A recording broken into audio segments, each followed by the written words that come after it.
Tem uma historinha que eu achei linda, não, muito legal, num livro, que a fada chegou para o invejoso, não sei se é uma história muito conhecida ou não, e pergunta para o invejoso assim: vou te dar um desejo, o que você quiser, eu vou realizar o seu desejo, mas o seu vizinho vai ganhar em dobro. Pronto. Aí o invejoso pensou, falou assim: eu quero que você arranque um olho meu. Olha o naipe do negócio, porque não é no ter, é no não ter. Sim, também. É no ter. Olá, eu sou Marcos Galvão e este é o Nove Luas, nosso podcast para conversar sobre a vida nas suas entrelinhas. Apesar de uma vida dedicada à produção de filmes, eu sou formado em matemática, pés no chão. E eu vou estar ao lado do meu grande amigo Júlio, formado em comunicação social, cabeça lá na lua. Para costurar nossas ideias e ligar os pontos, a minha querida Amara, psicóloga clínica há décadas. Ela forma o nosso trio para conversarmos sobre assuntos que estão no nosso dia a dia, mas que às vezes a gente não dá atenção devida. Bem-vindo ao Nove Luas, um papo sobre as entrelinhas da vida. E aí, gente, tudo bom? Tudo lindo, e vocês? Tudo bem, Galva, Amara? Beleza? Tudo bom? Eu tô joia. Tudo gostoso. Muito bom, hoje temos aqui... Hoje a gente tem convidado aqui. Convidado de novo aqui, que ela veio aqui já uma vez. É, isso mesmo. E depois vai participar com a gente também num próximo episódio aí, né? Isso, hoje é dia de gravar, né? Bora falar sobre inveja? Então, vamos falar sobre inveja hoje.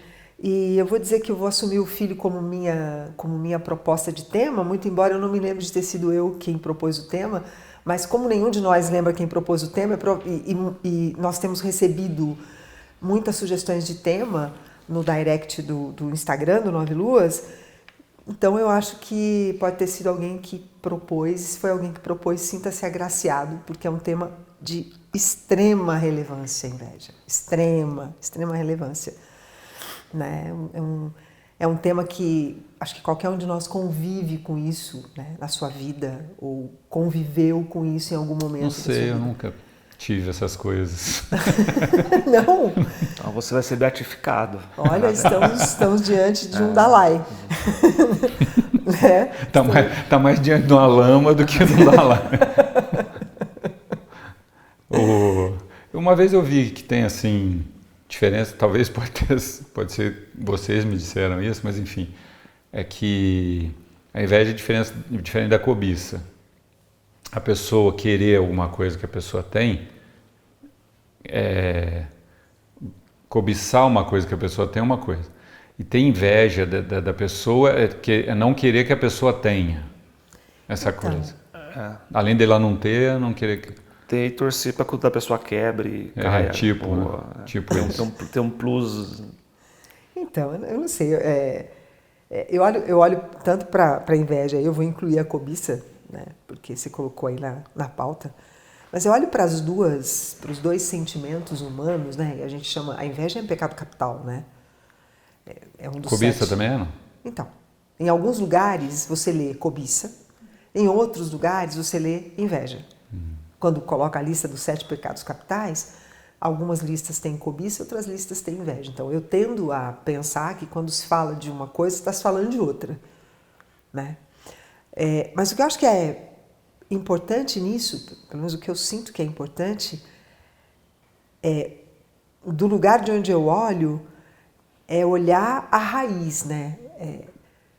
O invejoso, aquele invejoso que é invejoso, que a gente chama de invejoso contumaz, né? Aquela pessoa que deseja, ele não só deseja ter o que o outro tem, ele deseja ter o que o outro tem e ele tem o desejo de que o outro não tenha.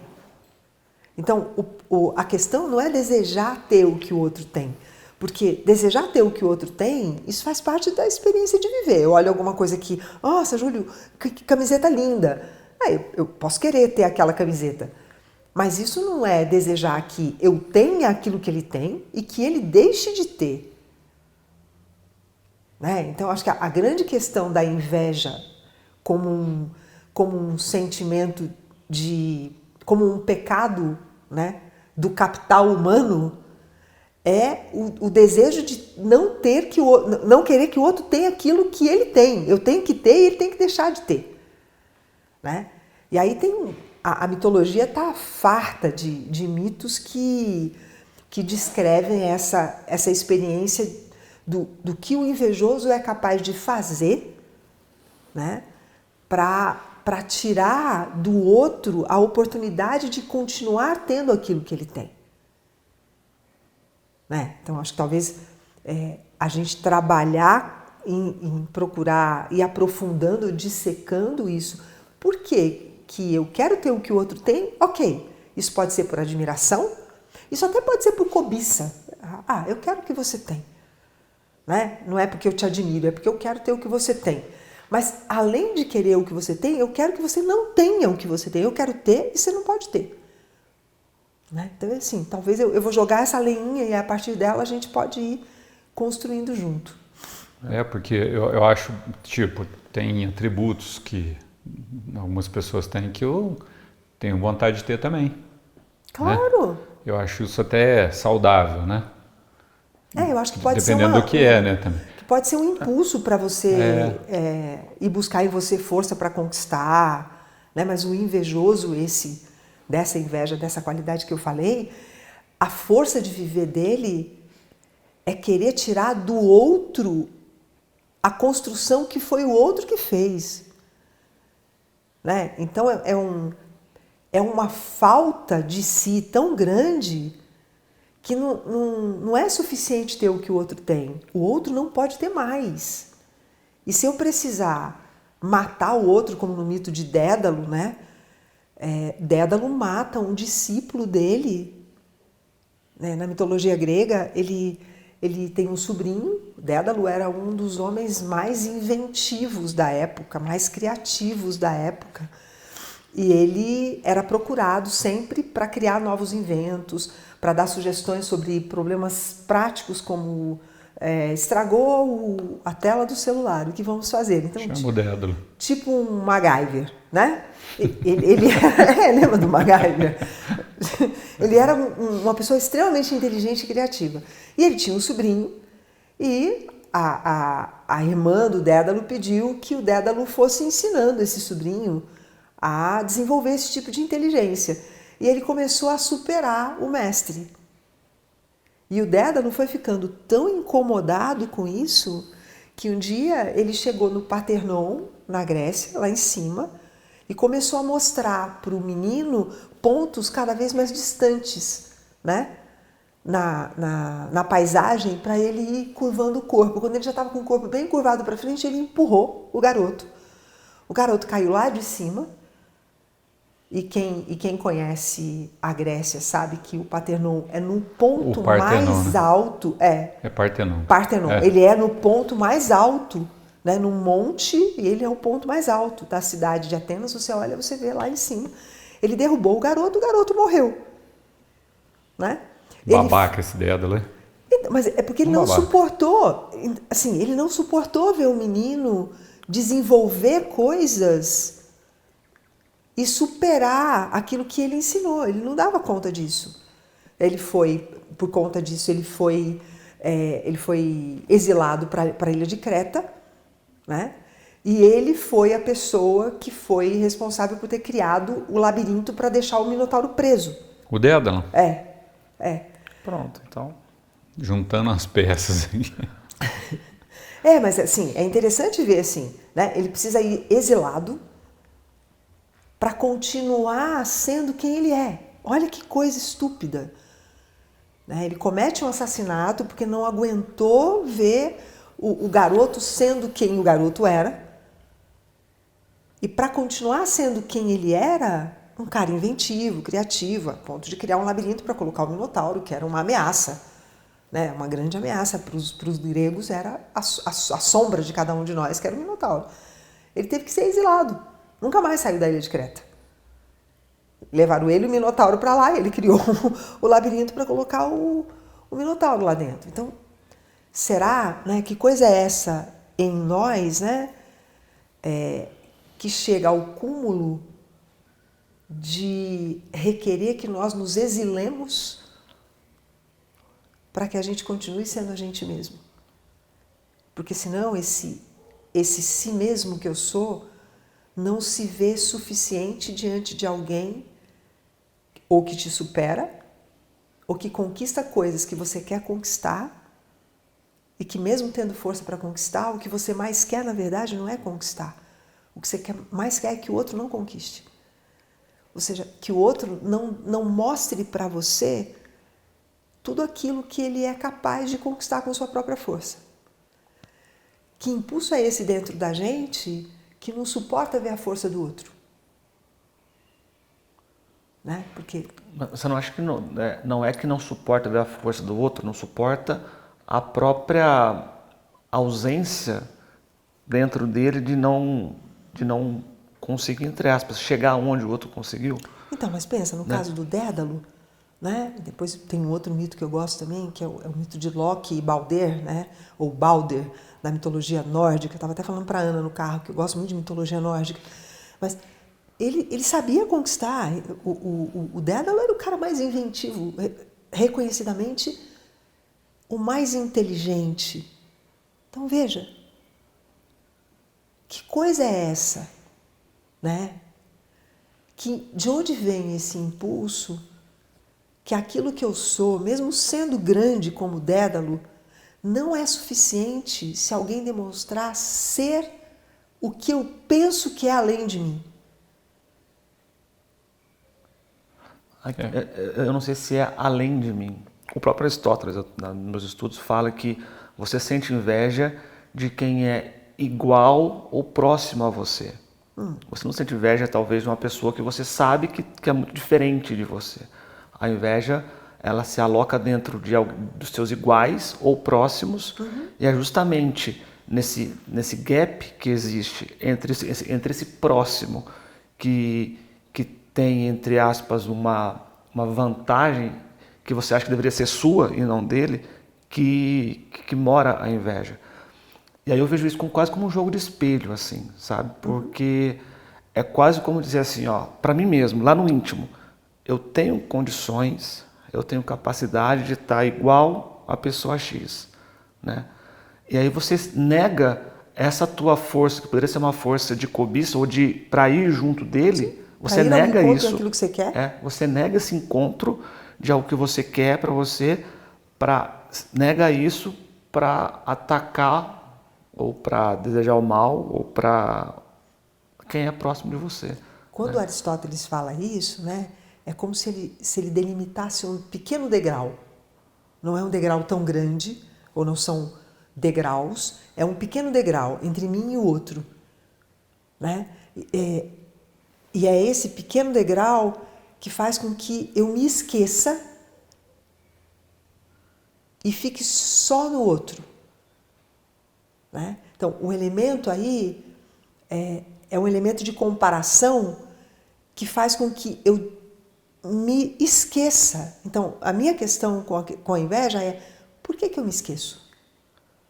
Né? O invejoso, ou no impulso de ter inveja, de querer o que o outro tem, querer que o outro não tenha aquilo que ele tem, né? Tem um deixar-se de si mesmo. Né? Eu me deixo. Eu me esqueço de mim. Né? Mesmo que o degrau seja muito pequenininho. Por que eu me esqueço de mim? E tem que ser com pessoa próxima, né? Eu também estou aqui pensando, depois do que o Júlio falou, aí a questão do Aristóteles, né? É que realmente a inveja é uma coisa mais de proximidade, né? Talvez... Aí são algumas coisas extremamente patológicas que miram em pessoas que estão muito distantes do meu círculo de convivência. Eu vejo, assim, às vezes, com a questão da rede social hoje, a proximidade das pessoas com algum influenciador, alguma coisa assim, às vezes a gente percebe ela tipo assim, a pessoa vira ali um hater justamente por conta dessa questão. Ela vê a pessoa que é, assim, muito... Porque hoje tem espaço para muita gente virar influenciador, né? A pessoa vai para a rede social e se projeta. Então, tipo assim, não é mais uma coisa assim, aquela pessoa da televisão, do cinema, né? Hoje tem muita gente projetada e que está no mesmo nível, vamos dizer, de todo mundo. Aí essa pessoa às vezes sente inveja desse influenciador que, mesmo não estando próximo, ela considera que é uma igual a ela e que de repente está fazendo algum sucesso ali. Mas aí eu acho que esse fenômeno da rede social, ele cria uma falsa ideia de proximidade. Né? Então, o influenciador, que é alguém que eu nem sei quem a rede social faz com que você, seguindo aquela pessoa, né? Ficando amigo, entre aspas, daquela pessoa, você é próximo. Então, a rede social cria uma ilusão de proximidade. Começou lá com a ideia de Orkut, né? De você ter amigos. Eu me lembro de ter clientes no consultório que vinham com uma demanda de dor porque não tinha sido chamado para ser amigo no Orkut. Saudades do Orkut. Tudo bem. Você tem saudade do Orkut? Cadeira. Né? Então, tem sim. Mas eu volto, Júlio, você tem coisinhas aí, o quê? Não, eu acho que só fechando e concordando com o Galvão, eu acho que a inveja enquanto essência é muito mais regionalizada. Muito mais de proximidade, sim. Do que algo muito... Eu olho para e na rede social, inclusive, também, porque por isso que você falou dessa aproximação, eu me sinto muito próximo de uma pessoa da qual eu não tenho acesso, e aí eu posso sentir essa inveja, mas às vezes o meu vizinho foi para a praia, e é óbvio que na praia ele vai postar aquela foto linda, maravilhosa. Claro, ele não vai postar o que não deu certo na praia. Né? Exatamente. Ele não vai postar o congestionamento. 16 horas que ele demorou para voltar. Ele vai postar lá não vai postar o ombro todo ardendo, ele vai mostrar todo picado bebendo água de coco. Então essa proximidade deixa isso muito... A inveja regionalizada mesmo assim. E a gente fala muito do ter, mas tem o não ter também. Tem uma historinha que eu achei linda, não, muito legal, num livro, que a fada chegou para o invejoso, não sei se é uma história muito conhecida ou não, e pergunta para o invejoso assim: vou te dar um desejo, o que você quiser, eu vou realizar o seu desejo, mas o seu vizinho vai ganhar em dobro. Pronto. Aí o invejoso pensou, falou assim: eu quero que você arranque um olho meu. Olha o naipe do negócio, porque não é no ter, é no não ter. Sim, também. É no ter. É no não ter também. É no ter. Porque o meu não Tudo ter, é no ter. O não ter dele ser maior que o meu. Então, não ter o olho, né? Mas é ter a desgraça de não ter o olho. Então, mas a inveja, ela tem dois elementos que se repetem, como se fossem um eixo de estrutura, né? Um é o desejo de ter o que o outro tem. E isso é em torno de uma coisa chamada falsa ideia de intimidade. Então, eu crio com o outro uma intimidade. Né? E aí vai lá na rede social. Eu crio com o influenciador uma intimidade. A dor do invejoso é a dor da falta de intimidade consigo mesmo. Ele tem uma face muito sombria na relação consigo. Ele tem um desamparo da relação dele com ele próprio. Né? É muito desamparo, muito, extremo desamparo. Então, eu crio uma intimidade profunda com o outro. E aí eu me colo no outro. E para eu poder ser o outro, só tem uma forma de eu ser o outro deixar de ser ele. E aí é sempre tirando do outro aquilo que eu quero. Então, se o outro perder um olho, eu quero perder dois. Não é o contrário. Eu quero. Você vai tirar um olho dele, então tira. Meu. Você vai tirar um olho de mim, você vai tirar dois dele. Né? Então, eu vou ter que ter sempre mais, nem que seja perdendo um olho, mas eu vou ter um olho a mais que ele. Entende o que eu estou querendo dizer? Entendi. Eu crio com o outro uma intimidade. E eu não quero, eu não sei mais ser eu mesmo. Eu vou querer ser o outro. E por isso você mata na inveja. Né? Fulano é tão invejoso que ele tem um olho de seca-pimenteira. Não tem essa expressão? Tem. Olho gordo. Fulano tem um olho de seca-pimenteira.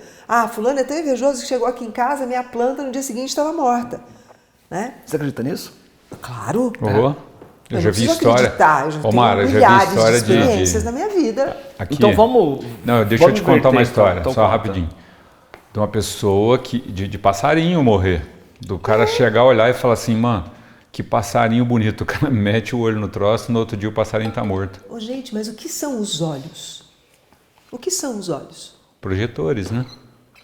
E Receptores. receptores. Eu entendo o olho como projetor, né? Mas você está olhando só tecnicamente. Não, ao contrário, porque na realidade, tecnicamente, o olho é um receptor. Ele recebe a luz e você cria. Mas a teoria de que o olho é um projetor, que é o olho da gente que projeta o mundo, né? Então, dizer assim, se nesse caso do passarinho é um projetor, ele projetou aquela morte daquele passarinho, digamos assim, né? Nesse sentido. Não nesse sentido. É por isso que eu estou falando que o que são os olhos, né? Na nossa anatomia magnética, vamos dizer assim, né? Na nossa anatomia áurica, do ponto de vista vibracional mesmo, energeticamente falando, os nossos olhos eles têm duas finalidades: emitir luz para o outro e tirar luz do outro. É isso que os nossos olhos vibracionalmente fazem, né? Vibracionalmente. Porque assim, às vezes a pessoa tá ouvindo aqui, o olho tipo, se você perguntar para um oftalmologista, ele vai dizer que é um receptor, que ele está recebendo a luz, inclusive a imagem vai invertida, tem todo um rolo desse, do ponto né? de vista óptico, né? Você enxerga invertido. Então, tipo assim, você recebe essa imagem. Então a gente está recebendo imagens e interpretando elas, né? Já tem essa visão que você está falando magneticamente, de trocar energia. Exato. E essa que eu estou dizendo de que, assim, que eu já vi também pessoas, assim, já entra a questão que não é uma questão científica, mas mais de misticismo, alguma coisa assim, né? De que o olho é o que projeta a nossa realidade, né? Então ele é mais um projetor do que um receptor, nesse sentido. Mas o papo, eu até tinha notado aqui, e do ponto de vista do invejado agora, então? Então, é isso, um olho de seca-pimenteira, né? Isso. Então aí, eu vou lá, falo. Se essa energia do invejoso afeta o invejado, como eu, enquanto invejado, devo proceder?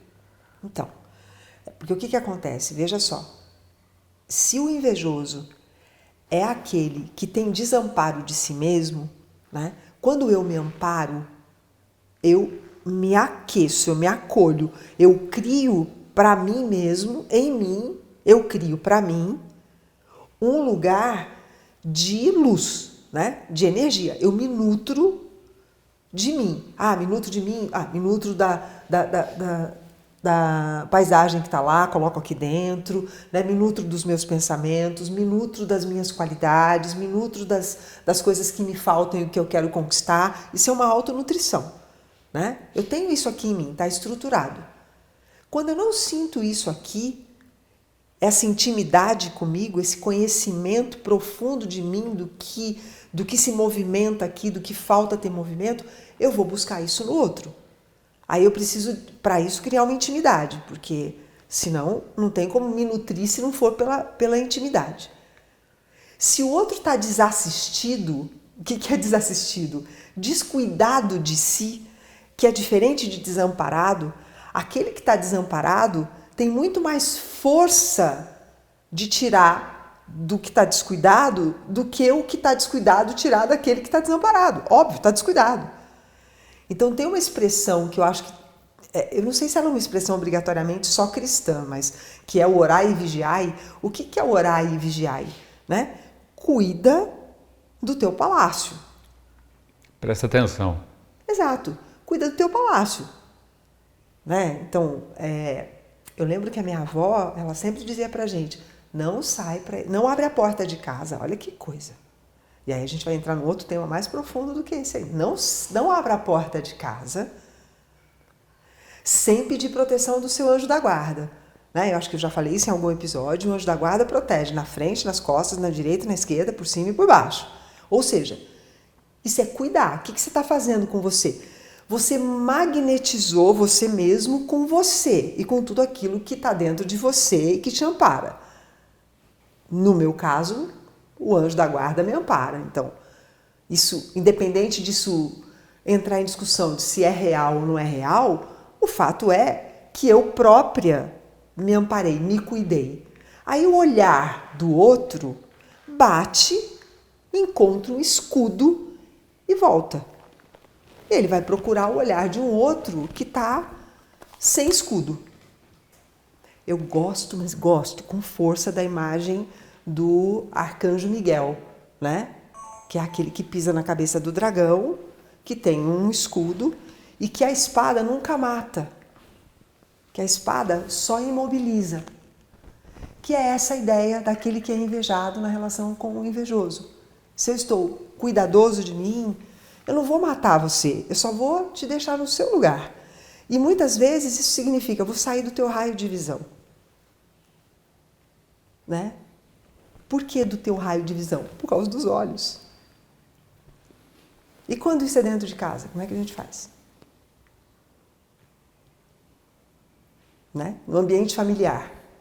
É um irmão, é um tio, é uma mãe que tem inveja da filha, é uma irmã que tem inveja da outra irmã, é um primo que tem inveja do outro primo.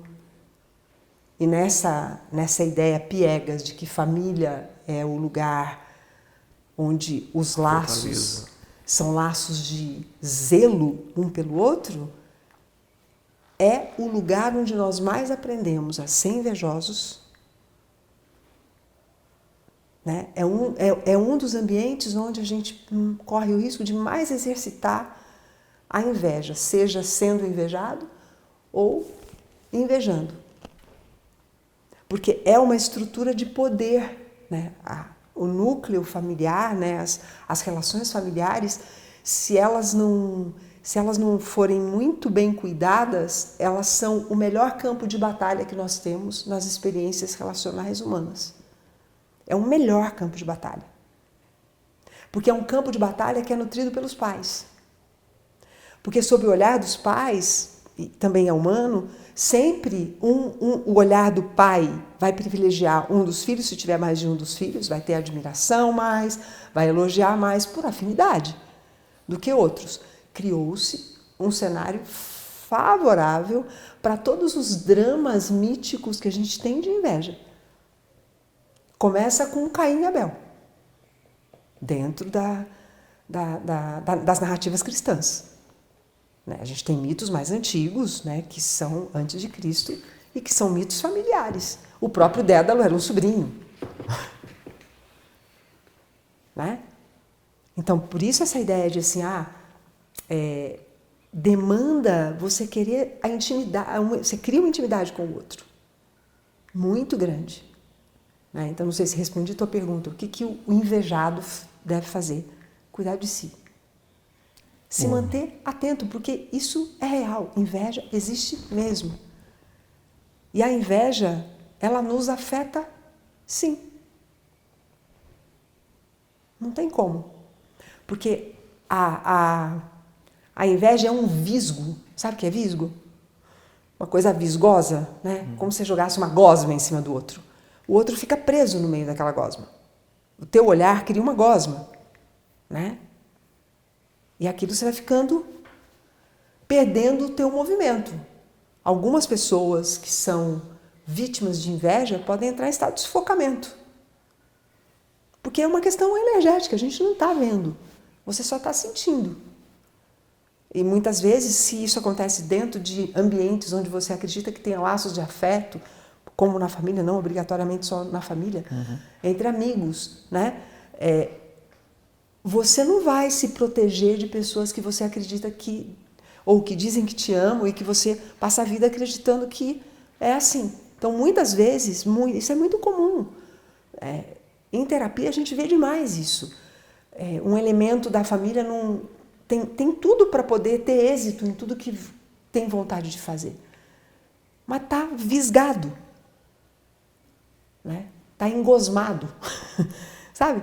Omar, eu vou entrar um pouquinho aqui numa questão que envolve crença, né? Mas assim, que é a questão até kármica da coisa, que assim, que algumas doutrinas dizem que a pessoa, geralmente nas encarnações, né?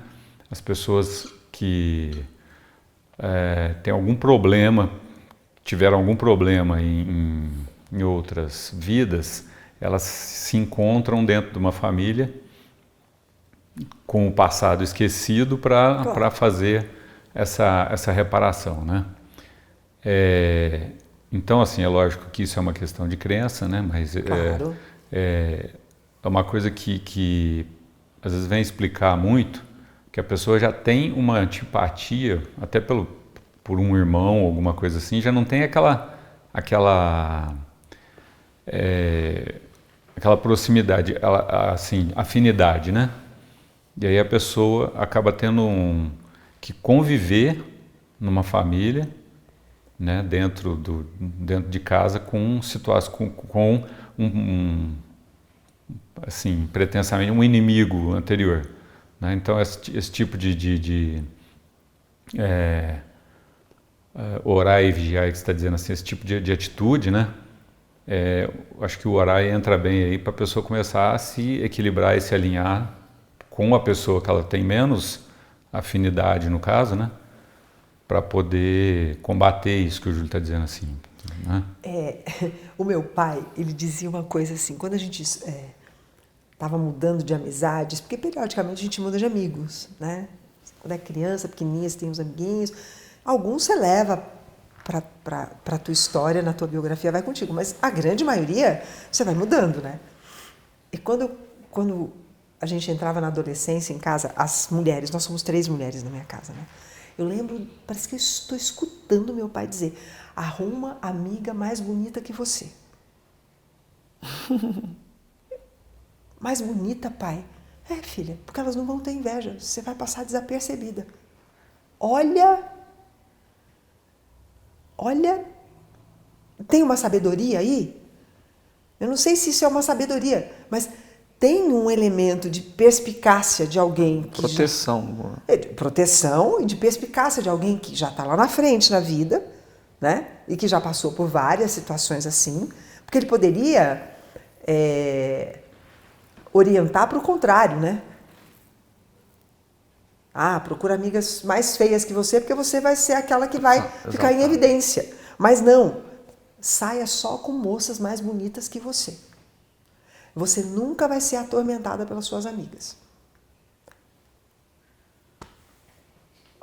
E a minha avó tinha uma sabedoria, ela sempre dizia pra gente assim, quando a gente tinha algumas ideias, queria fazer coisas, fazer coisas. A gente sempre quer fazer, o ano que vem eu quero fazer tal coisa, né? Ou eu quero aprender tal coisa. Quando a gente dizia isso, começava e não conseguia concluir, ou a coisa começava a arrastar, a vovó chamava num cantinho, ela fez isso comigo algumas vezes, e dizia assim: filha, será que já não está na hora de você deixar de sair um pouco com fulana, fulano e fulano? Vó, mas por quê? Não, experimenta. Experimenta por quê? Porque pode ser que você consiga fazer essas coisas que você está dizendo, está tentando fazer e não está conseguindo. E era batata. Pode ser que fosse crença, né, de confiar na vovó, né? Mas isso também os círculos esotéricos, que a gente chama de sérios, né? Isso inclui determinadas... quando você se aprofunda nas religiões também, que você vai lá na essência das religiões, independente de que religião, eles dizem, sua vida começou a empacar, muda de ambiente, muda de pessoas. Muda. E observa. Mas o nosso temor de liberdade, ele nos coloca muito suscetíveis ao olhar invejoso do outro, porque a gente tende a ficar numa insistência, né, de querer se manter no mesmo lugar e não ter essa atenção, Júlio, esse zelo consigo, de perceber que pode ser que não seja você quem não tenha força de conquistar, mas que você esteja visgado. E é por isso que às vezes a gente benze, né? No cristianismo... Sal grosso. Toma um banho de sal grosso na Umbanda, em outras tradições. No espiritismo você toma um passe. O que é isso? Você desmagnetiza o teu campo vibracional daquilo que não é do teu campo vibracional, né? Você faz uma limpeza. É igual tomar o banho no fim do dia, né?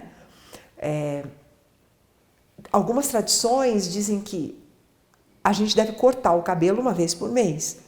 Algumas tradições filosóficas, inclusive, que todos nós devemos cortar o cabelo uma vez por mês. Porque o cabelo pega visgo. Né? Então, corta o cabelo uma vez por mês. Corta as pontas do cabelo.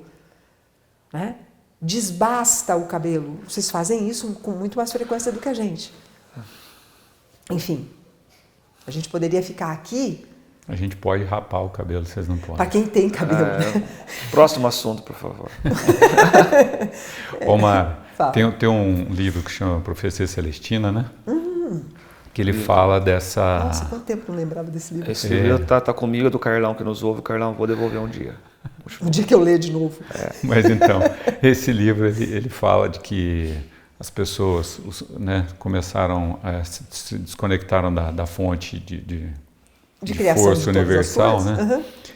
E começaram a buscar energia nos outros, porque tinha essa ligação direta, tinha energia. Então, eles começaram, desconectando essa fonte, começaram a buscar nas pessoas, nos semelhantes, né?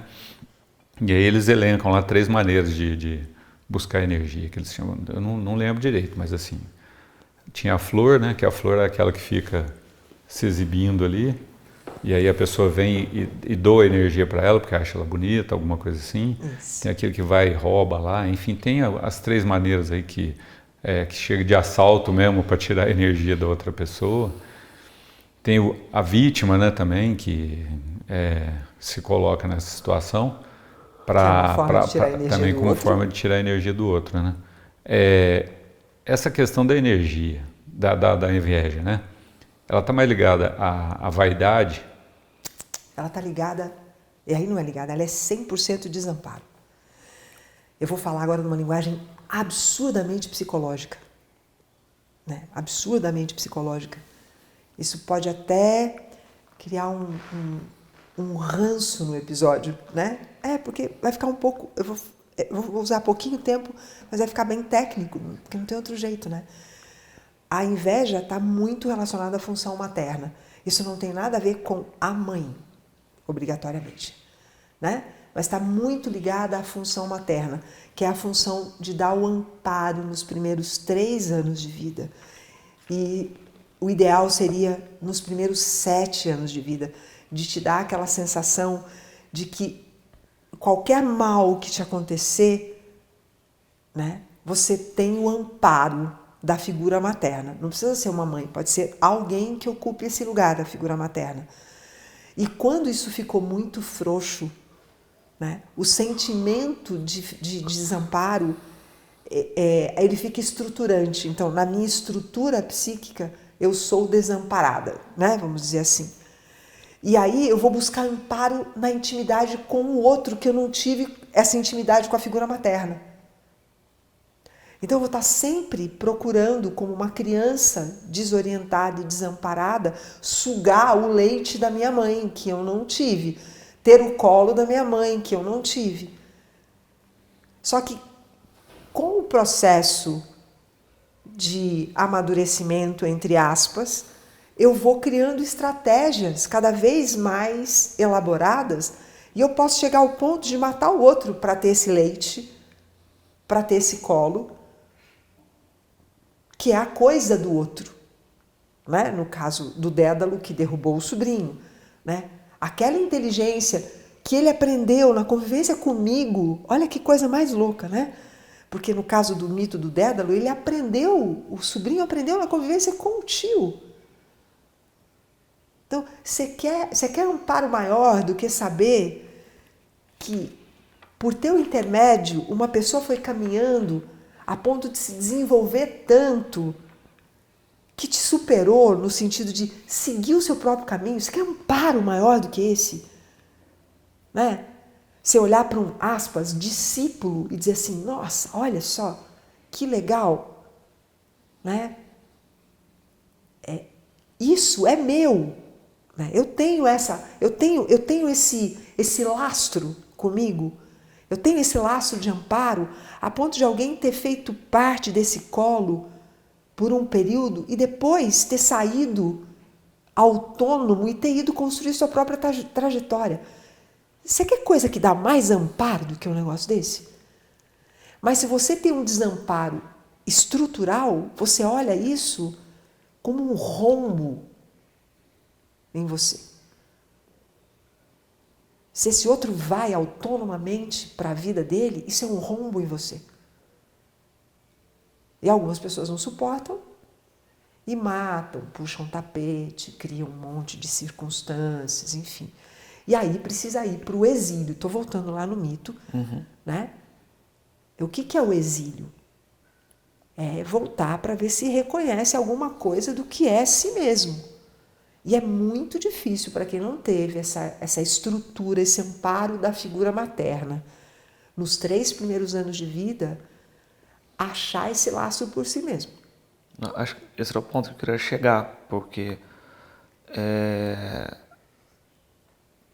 até agora a prosa dá a entender que é quase um caminho sem volta. Quem é invejoso, mas quais são os caminhos, então, para que você, no dia a dia agora, coisa concreta, nas entrelinhas do dia a dia, igual o Galvão pede, para a pessoa que está ouvindo, fala assim, eu tenho em mim,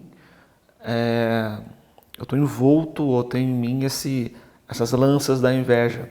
Como que faz para voltar ou para até eu quero dar um testemunho aqui, por exemplo, até para contribuir com a resposta da Mara, no caso, né, que tipo assim, profissionalmente, né, lá um tempo atrás,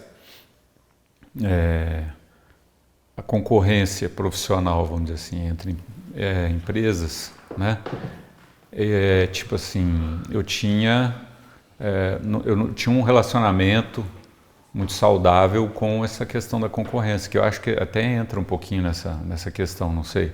Porque, de qualquer maneira, assim, se eu visse um concorrente fazendo um trabalho que era para eu fazer, aquilo me causava um pouquinho de inveja.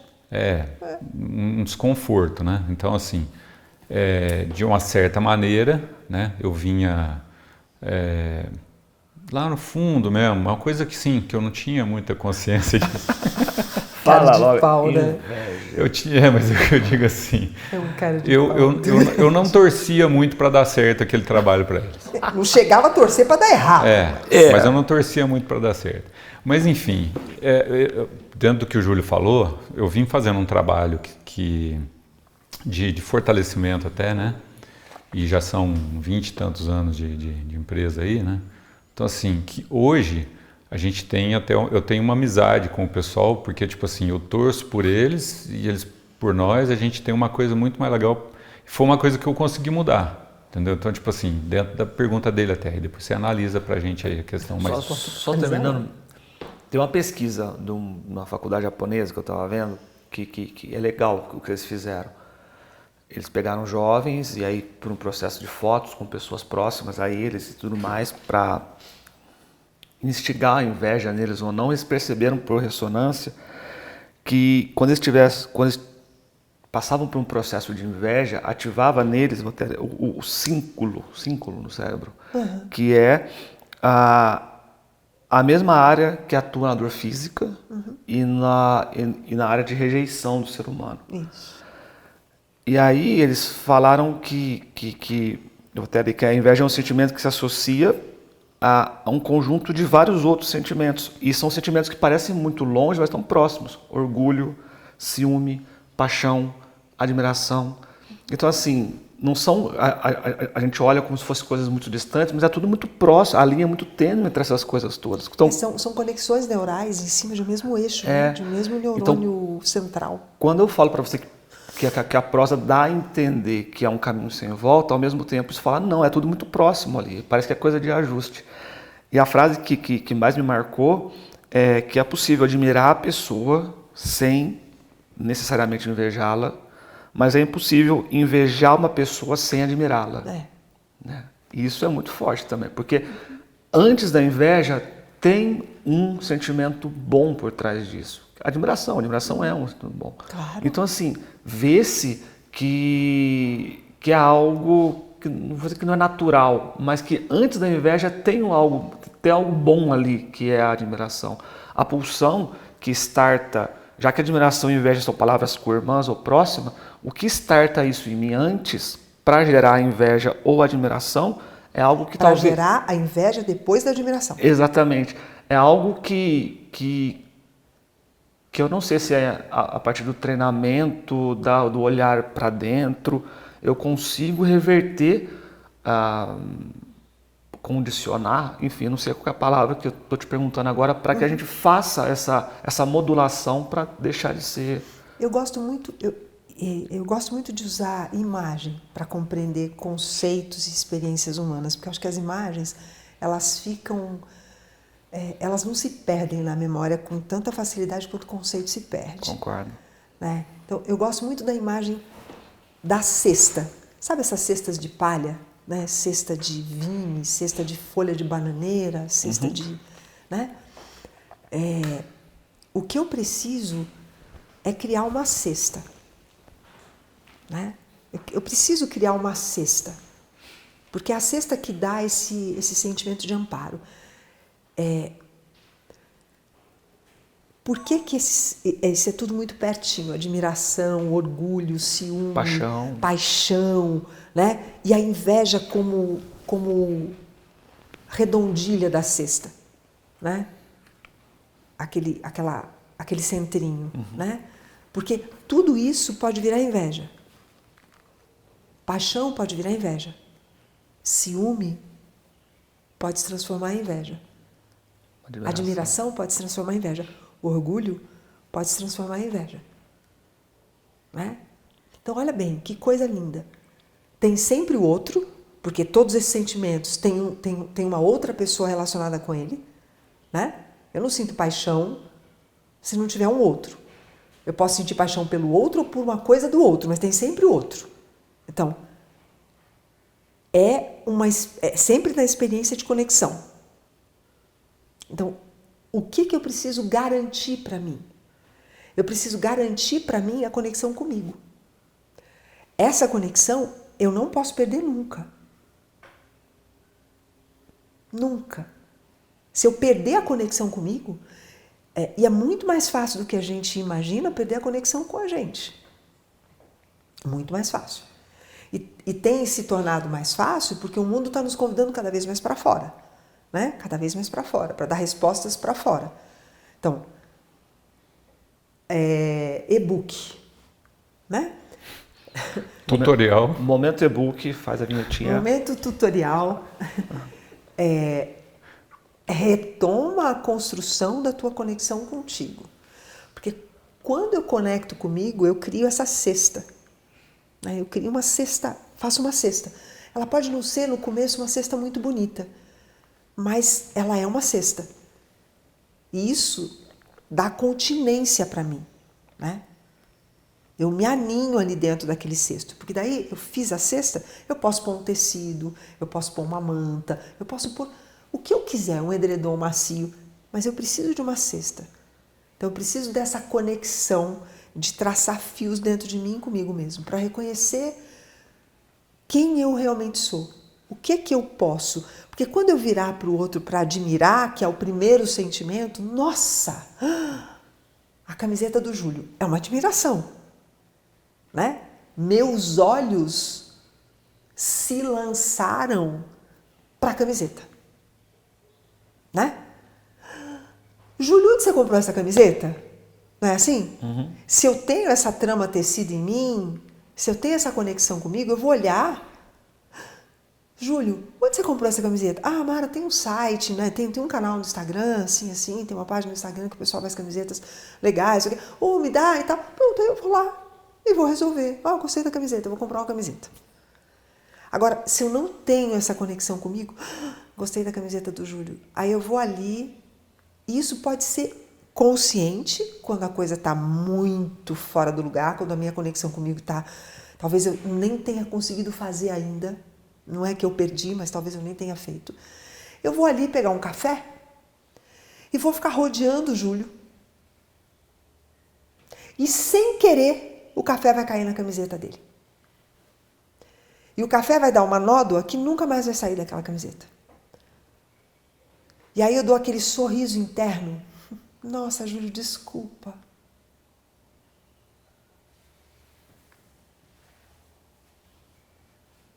Entendeu? Então, estabelece a conexão contigo. Porque se eu tiver a conexão comigo, a admiração é o primeiro. Opa, admirei. Ok, agora, aqui dentro dos meus recursos, como eu posso me prover disso que o outro se proviu? Pronto. E se eu não sei como, me ensina. Canso de perguntar para vocês, como é que vocês fizeram tal coisa? Não sei fazer, gente, eu quero aprender.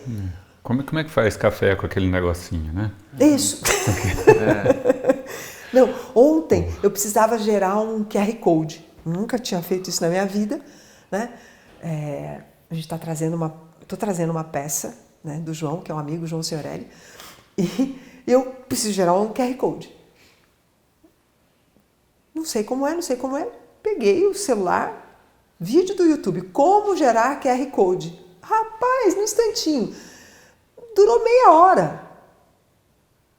Meia hora. Não tem esse recurso dentro, mas tem um monte de gente lá de fora que sabe fazer isso. Mas o recurso que eu tenho dentro é de tudo bem para mim se eu não sei fazer. Não tem problema. E eu também não sei fazer. O pessoal não tem muito, assim, eu acho que gera muito essa questão da inveja também a falta de autoconfiança, né? Que no caso que a pessoa, ela olha para a camiseta do Júlio, que a camiseta do Júlio tá falada hoje, né? Ela vai olhar para a camiseta do Júlio. Já faz alguns episódios, vocês começam o episódio falando de mim, né? Da camiseta do Júlio. De time. Porque afinal de contas você senta numa cadeira especial. Você senta de frente, você quer o quê? Vamos conversar sobre isso depois. E quem que é a referência da moda aqui? Você, né? Então, não sei, eu também lançados aqui. Também quem está olhando aqui, quem está vendo pelo YouTube, está vendo que eu não sou referência de moda, mas o Júlio é. Então, olhando para a camiseta do Júlio e querendo essa camiseta, se a pessoa ela tem confiança no taco dela, ela sabe que ela pode comprar uma camiseta igual ou parecida ou alguma coisa assim. Então, tipo, ela não precisa desejar tirar aquilo da pessoa, né? Então, mas essa cestinha que eu falei que construí, o nome disso é autoestima, né? Isso se constrói, né? A autoestima, ela se constrói na relação com a figura materna. E ela se constrói até 7 anos de idade. Eu tenho baixa estima por mim, né? Essa teia dessa cestinha, ela não foi bem feita. A culpa é das mães. Tem até um vídeo do Paulo Gustavo que ele fala, né? Que ele está vestido de mãe e fala, por que? Como é o nome da Dona Hermínia. E a filha dela? Bom, foi na terapia e a terapeuta falou que ela tinha que matar a mãe. Tá louco. Né? Mas isso é clichê de terapia, né? Me fale da sua mãe. Aí, não, porque você tem que matar a sua mãe. Mas não é matar a mãe, né? Então, assim...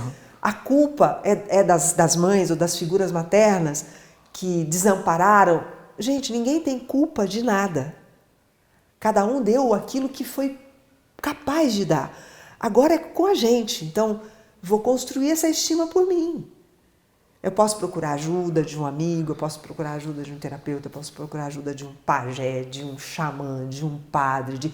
O fato é, enquanto a minha estima por mim não for suficiente, eu vou invejar. Uma mãe que não lida bem com essa questão. Com que questão? E eventualmente ela é invejosa. Né? Ela consegue, mesmo se percebendo invejosa. Nossa, Marcos, eu vim, olha, hoje de manhã eu estava indo para casa da minha filha e estava pensando nas possíveis perguntas. Você me viu perguntando isso. Qual que é a pergunta? Repete aí então agora. Eu vou terminar a pergunta. Torci para não perguntar isso, porque isso vai derivar num lugar perigoso. Mas vamos lá, já chegou. Se caso a pessoa, se a mãe tem consciência que ela é invejosa, ela mesmo assim ela consegue, de alguma maneira, ou mesmo que ela não tenha consciência, mas a mãe está querendo educar o filho, ela consegue de alguma maneira passar para o filho noções de vida que não levem essa criança a ser uma criança invejosa, por exemplo? Você fez algumas perguntas numa pergunta só, né?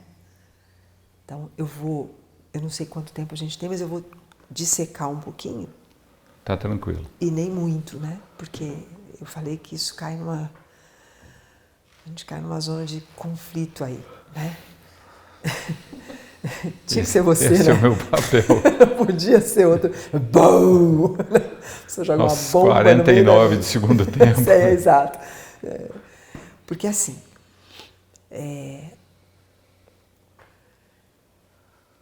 quanto menos autoestima tem uma mãe, mais risco há de a filha, caso seja mulher, risco, não é determinismo, risco de desenvolver transtornos alimentares, né? E de desenvolver transtorno de autoimagem, que pode derivar em transtornos alimentares. Quanto mais baixa é a autoestima de um pai,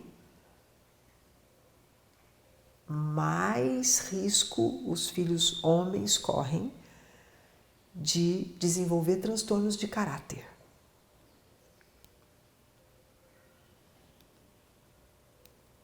Né? E transtorno de caráter pode se manifestar como depressões sucessivas ou quase incuráveis ao longo da vida, né? Tamanha é a importância da autoestima, né? Então, dar amparo para si, a gente deveria aprender desde bebezinho. E como é que a gente aprende a dar amparo para si? Tendo alguém que nos ampare, né? Eu já falei em alguns outros episódios, né, que se eu tivesse qualquer tipo de vocação para a vida pública, né, a primeira coisa que eu faria era alterar o currículo das escolas de base, pré-escola. Né? Porque a primeira disciplina que eu ia colocar, e disciplina mesmo, obrigatória em um currículo de qualquer pré-escola, é aula de autoestima. Mas, Omar, uma professora pode fazer isso? Se ela tiver. Mas aí, esse que é o problema. Mas aí condição sine qua non para a contratação de uma professora que vai trabalhar com criança pequena. Mas acha? Acha, lógico. Esse é um processo complicado. Não, gente, é sério, porque a inveja é uma derivação disso. Sim. Que é o nosso tema de hoje. Eu só acho que a mão de obra ia estar escassa. Porque... Então, mas veja, eu posso concordar com você, vou concordar com você para esse momento, mas se nós tomássemos isso como um parâmetro curricular, a gente ia ter que fazer alguma coisa para capacitar as pessoas. E aí entra o meu senso de idealismo. Eu estou quase saindo do sofá aqui. Porque assim, eu fico igual um balão inflado. Senta.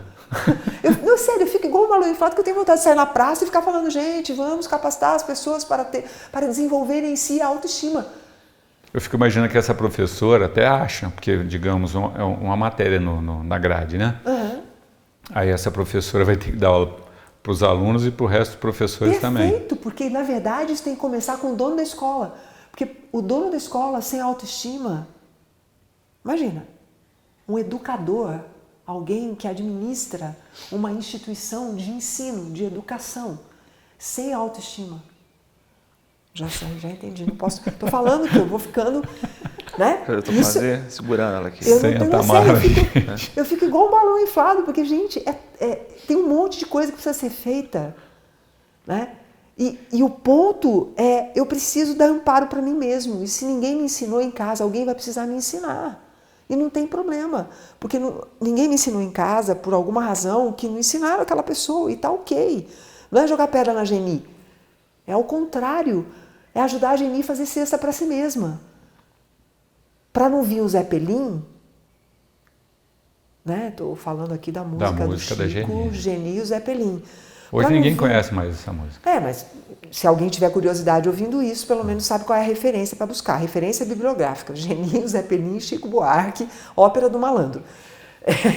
Vai não vai passar o Zeppelin jogando bosta na cabeça da Geni. Usa a Geni, faz o que quer da Geni e depois pega o Zeppelin e joga. Entende? Como que a pessoa não vai ter inveja? Ela não dá amparo para si mesma. Não foi amparada. Então, por isso, todos nós, seres humanos na face da Terra, já tivemos inveja. Num grau maior ou menor. Eu fico imaginando assim, como é que a gente vai mudar, ter uma massa crítica de mudança na coisa, se o que a gente percebe é que não tem elo suficiente para passar para frente, né? Então, tipo assim, Isso. são poucos que têm essa autoestima, né? E autoestima não tem nada a ver com visibilidade em rede social. Não.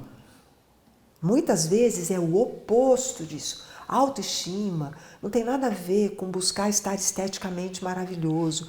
Autoestima é um sentimento de estima profunda por si mesmo, do jeitinho que você é, primeiro. Depois você vai começar a melhorar aquilo que você identifica por estima, por conhecer-se, que você quer melhorar. Isso pode incluir a tua imagem estética, que tá ok.